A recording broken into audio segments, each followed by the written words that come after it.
റിയാദിലെ പ്രാദേശിക സംഘടനകളുടെ പൊതുവേദിയായ ഫോർക്കയുടെ നേതൃത്വത്തിൽ അന്താരാഷ്ട്ര ലഹരി വിരുദ്ധ ദിനാചരണ പരിപാടികൾ സംഘടിപ്പിച്ചു. മലാസിൽ നടന്ന പരിപാടി മുതിർന്ന CPI നേതാവ് സത്യൻ മൊകേരി ഉദ്ഘാടനം ചെയ്തു.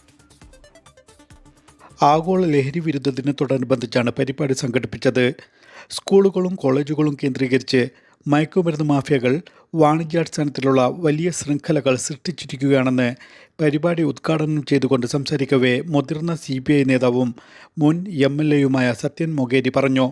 ലഹരി ഉപയോഗത്തിലൂടെ പ്രതികരണശേഷി നഷ്ടപ്പെടുന്ന പുതുതലമുറ ലഹരി മാഫിയയുടെ വളർച്ചയ്ക്ക് സഹായകരമാകും. കുട്ടികളെയും സമൂഹത്തെയും ലഹരി പിടിമുറുക്കുന്ന സാഹചര്യത്തിൽ പ്രവാസി സംഘടനകളുടെ ബോധവൽക്കരണ പരിപാടികൾ തുടരണമെന്നും അദ്ദേഹം ആവശ്യപ്പെട്ടു. പരിപാടിയിൽ ഫോർക്ക ചെയർമാൻ റഹ്മാൻ മുനമ്പത്ത് അധ്യക്ഷത വഹിച്ചു.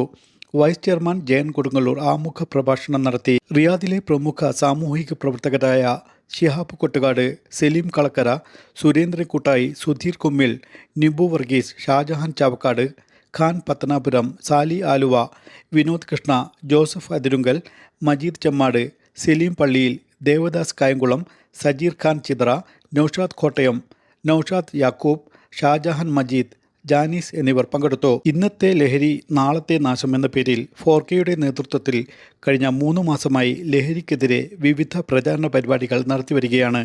ഇതിൻ്റെ തുടർച്ചയായി 6 മാസം നീണ്ടു നിൽക്കുന്ന കർമ്മ പദ്ധതികൾ ആവിഷ്കരിച്ചതായി ഭാരവാഹികൾ അറിയിച്ചു. പ്രോഗ്രാം കൺവീനർ സെയ്ഫ് കൂട്ടുങ്കൽ സ്വാഗതവും ട്രഷറർ ജിബിൻ സമ്മദ് കൊച്ചി നന്ദിയും പറഞ്ഞു. 24 റിയാദ്.